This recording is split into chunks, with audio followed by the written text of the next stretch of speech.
오늘 우리에게 주신 하나님의 말씀은 요한복음 15장 16절 말씀입니다.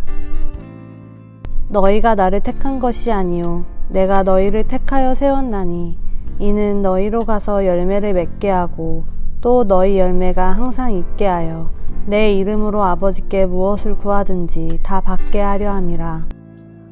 오늘 이 말씀에 많은 은혜 받으시기 바랍니다.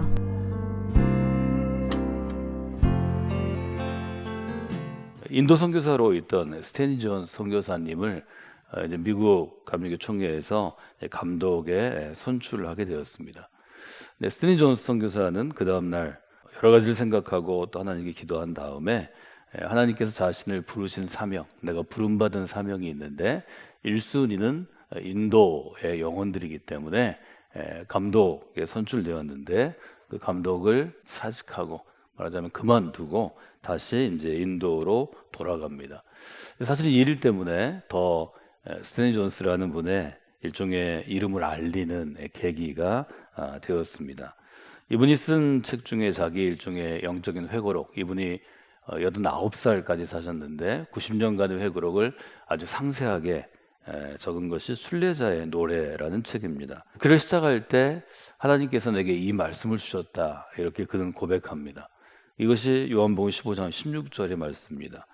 너희가 나를 택한 것이 아니고 내가 너희를 택하여 세웠다 하는 것이 첫 번째 주제입니다. 스탠리 존스 목사님이 순례자의 노래에 그렇게 씁니다. 내가 하나님을 찾아간 것이 아닙니다. 그러니까 내가 하나님을 찾은 게 아닙니다. 이분이 17살에 회심하는데 17살, 내 나이 17살 청소년기에 그분께서 나를 찾아오셨습니다. 아주 분명하게 뚜렷하게 씁니다. 근데 스탠리 존스의 순례자의 노래 책 안에서 스탠리 존스가 인도에서 제일 친하게 지낸 분이 우리가 잘 아는 간디입니다. 스탠리 존스는 1884년에 태어난 분이고 이분은 에스베리 대학을 졸업했는데요. 졸업하고 나서 1906년에 졸업하고 1907년에 우리나라가 이제 일제강점기로 접어드는 어두운 시대에 미국 감리교회 선교국에서 인도 선교사로 파송이 되어서 아주 최하층, 우리가 불가촉 천민이라고 부르는 개되지만도 못한 생활을 하는 천민들 사이에 평생을 바친 분들입니다. 이분의 특징은 원탁의 그리스도입니다. 원탁이라는 것은 동그란 테이블인데요. 스탠리 존스가 주로 인도에 가서 그곳에 영적인 영향을 미치는 분들, 여러분이 아시는 것처럼 인도에는 힌두교, 또 불교, 또 이슬람교가 다 섞여 있습니다. 각각 지역마다 아주 강력한 종교들이 있는데 이분들을 공격하지 않고 인도에서의 예수님이라고 번역된 책이 있는데 인도인들의 문화를 존중하고 전통을 존중하면서 그리스도를 소개하는 일에 아주 최선을 다했기 때문에 인도에서도 굉장히 영향력 있는 분이 되었습니다. 이분이 열흘 동안 이제 여러분이 아시는 대로 인도에는 아슐람이 있습니다. 우리 얘기하면 뭐 수도원 혹은 뭐 기도원 같은 곳이죠. 사바르마치 아슐람에서 간디와 열흘을 보냅니다. 열흘을 보내는 동안에 간디에 대해서 더 많이 알게 됐고 또 스탠리 존스가 늘 의문을 품었던 것은 간디가 아주 정직한 사람이고 또 스탠리 존스가 충분히 종교적인 문제, 신앙적인 문제를 토론할 만큼 지성적인 사람이고 기독교에 대해서 굉장히 열린 태도를 갖고 있습니다. 그런데 간디가 그리스도를 만나는 구원에 이르지는 못하는 것이 의문이었다고 합니다. 근데 열흘 동안 매일 새벽 3시 반에 일어나서 4시가 되면 자기 스타일대로 기도를 하고 기도회를 마친 다음에 아침에 5시쯤부터 1시간 정도 차를 마시면서 교제하는 동안에 그의 마음을 들여다보게 되었습니다. 간디가 기독교에 대해서 굉장히 열려진 긍정적인 자세를 가지면서도 왜 그리스도를 만나지 못하는가, 하나님을 체험하지 못하는가 하는 것에 대해서 학문적인 논쟁이 아니라 영혼의 자세를 가지고 이 두 분이 이제 교제하게 되었습니다. 하루는 그 아슐람 가운데 있을 때 간디에게 매일 수십 명씩 찾아와서 자기 인생의 문제 또 자기 생명의 문제들을 사실은 구루에게 영적인 스승에게 질문하죠.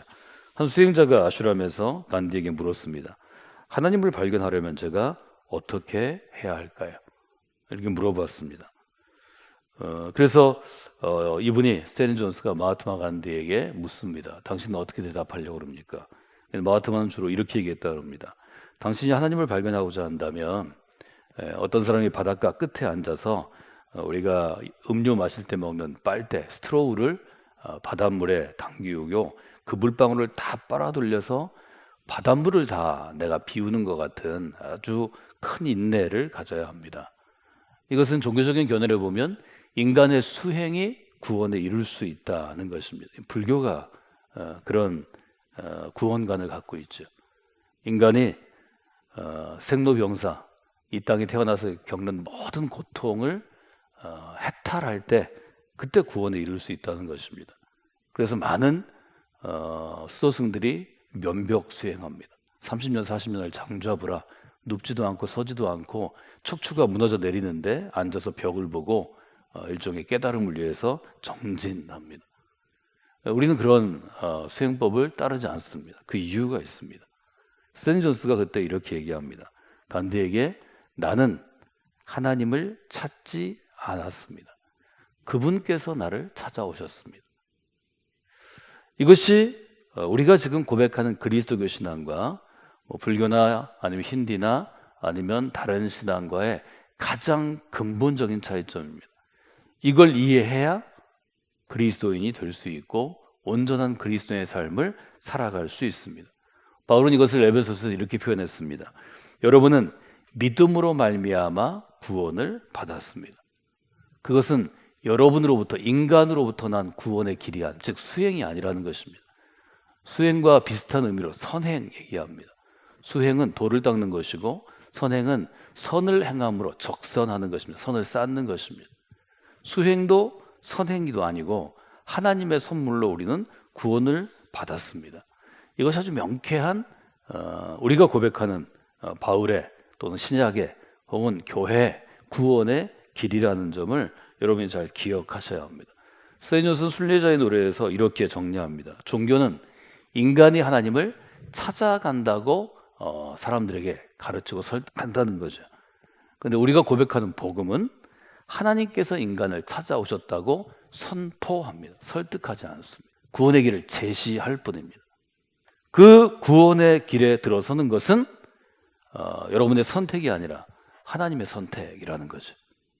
이 점을 이해하면 왜 교회가 혹은 그리스도인들이 성경이 서 있는지를 알게 됩니다. 사실은 이것이 우리가 이 여름에 아이들에게 그저 짧은 몇 번의 기회일 뿐이지만 아이들을 영적으로 각성시키기 위해서 여러분에게 도전하고 부모들에게 영적으로 도전하는 이유입니다.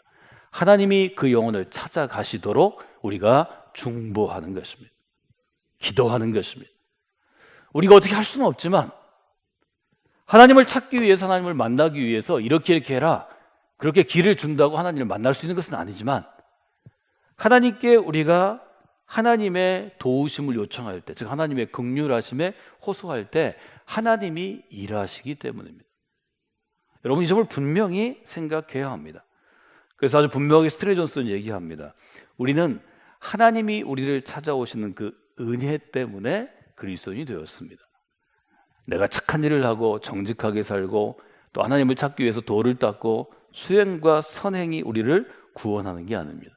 근데 간디는 평생토록 수행을 통해서 하나님을 발견하려고 노력하죠. 고행을 통해서 하나님을 발견하려고 노력하죠. 스탠리 존스는 얘기합니다. 나는 은혜를 통해서 하나님을 발견하게 되었습니다.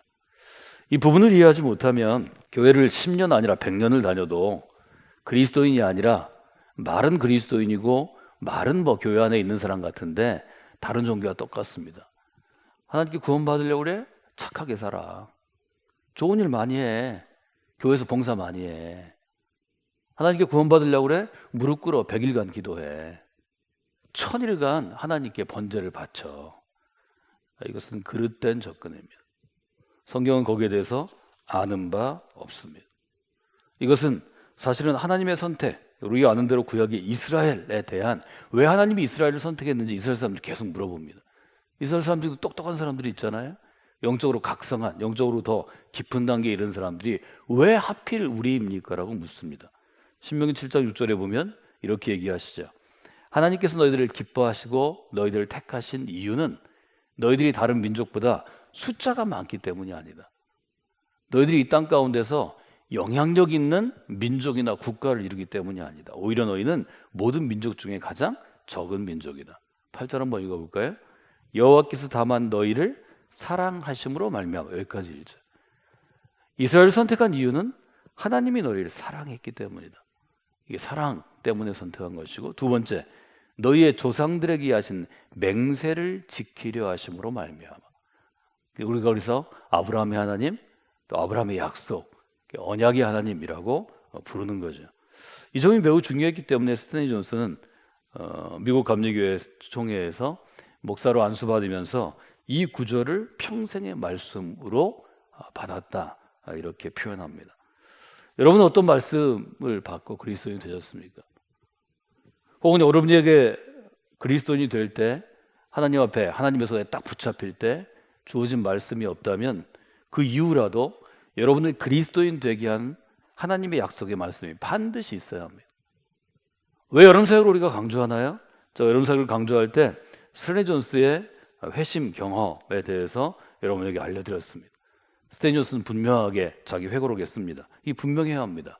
17살 여름에 친구들과 함께 그가 일종의 수련회 참석합니다. 집회에 참석합니다. 집회에 참석했을 때 설교자가 스탠리 존스와 친구들이 있는 곳을 딱 손으로 가르치고 이렇게 얘기했답니다.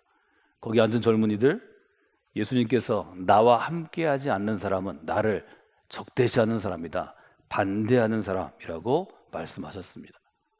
여러분은 예수님과 함께하는 인생을 살겠습니까? 그때 스탠리 존스가 이렇게 얘기합니다. 그 말씀이 나의 마음을 찔렀습니다. 내가 예수님과 함께하고 있지 않은 것, 지금은 17살 내가 자유롭게 자유분방하게 청소년 시절을 지내고 있지만 나는 예수님을 반대하는 인생을 살고 싶지 않았습니다. 그 말씀이 나를 뒤흔들었습니다. 옆에 제일 친한 친구에게 묻습니다. 나는 지금 나 자신을 그리스도에게 바칠 거야. 즉 헌신할 거야. 너도 그럴 거지? 그런데 친구가 얘기합니다. No, 아니야. 나는 내 인생을 먼저 알기를 원해. 그렇게 얘기합니다. 그리스도를 아는 게 아니라 난 내 인생 살 거야. 그때 스탠리 존스가 지금은 나 혼자 가야 하는 것을 알았고 나는 그렇게 했다. 나는 소년들 위로 기어 올라가서 계단으로 갔다. 30년이 지났습니다. 스탠리 존스는 이 친구를 미국에 들어왔을 때 만나게 되었습니다. 친구한테 이렇게 얘기했다고 합니다. 우리가 헤어지던 30년 전에 그 밤을 기억하니? 너는 그때 너의 인생을 먼저 알고 싶다고 했고 나는 그리스도를 알고 싶다고 했지. 그래서 우리가 헤어졌어. 우리가 간 길이 어떤 것이 우리에게 바른 길인지, 아니 어떤 길이 우리에게 좋은 길인지 이제 우리가 알게 되었구나. 자, 너는 이제 어떤 사람이 되었니? 친구가 얘기합니다. 스탠리 존스의 눈을 보지 못하고 책에 이렇게 쓰였습니다. 그는 시선을 떨어뜨리고 당황하는 표정으로 내게 말했다. 아마 너는 내가 살아온 길을 인정하지 못할 거야. 왜냐하면 그는 인생이 빠질 수 있는 여러 가지, 젊을 때는 여성들과 사귀는 것, 이성규제 때문에 쫓아다니다가 돈 벌러 쫓아다니다가 지금은 경마에 빠져 있다고 그는 고백했습니다. 스탠리 존스가 얘기했다고 그러죠. 나는 내 인생을 찾았어. 그날 밤에 그리스도께서 내게 찾아오신 날 밤에 발견했네. 스탠리 존스의 친구는 스탠리 존스를 향해서 당신은 진짜 인생, 참다운 인생을 찾은 것처럼 보인다고 얘기했다고 합니다. 아주 극명하게 갈리는 거죠. 그래서 스탠리 존스는 이렇게 얘기합니다. 그는 요행의 길을 걸었고 나는 그리스도의 뜻을 붙잡았다. 여러분, 사역을 위해서 제가 계속해서 강조하는 것은 한 사람의 인생이 이렇게 만들기 때문입니다. 우리 교회에서 아마 자라는 아이들이 많을 것입니다. 똑같이 우리 교회에서 자라나고 똑같이 부모들이 신앙생활을 했어도 10대 시절, 대부분 10대 중후반, 스탠리 존스처럼 16, 17, 18때 이 결단의 시간이 오는데요. 누군가는 그리스도의 길을 선택해서 끝까지 그리스도인이 됩니다. 누군가는 똑같이 우리 교회에 자라났지만 자기 길을 찾아갈 것입니다. 우리 교회 자란 아이들도 30년 후에 제가 얘기한 스탠리 존스와 친구의 이야기를 생각하며 50쯤 됐을 때 서로 만나면 물어보지 않았을까요? 그날 밤에 나는 목사님의 부르심에 응답해서 강단으로 올라갔어. 너는 그때 올라오지 않았지? 나는 무릎을 꿇고 그리스도인이 되겠다고 맹세했어. 자, 지난 30년 너는 어떤 길을 걸어왔니? 인생은 갈리는 것입니다. 저는 이것이 인생의 갈림길이라고 매년마다 여러분에게 도전해 왔습니다. 사랑하는 여러분, 이 일은 한 사람의 인생을 가르는 아주 중요한 결단의 순간이 될 뿐만 아니라 체인징 타임, 그 시대를 바꿀 수 있는 중요한 순간이 됩니다. 17, 하나님의 부르심에 응답해서 그는 미국 감리교회가 가장 자랑스러워하는 20세기를 대표하는 그리스도인이 되었습니다.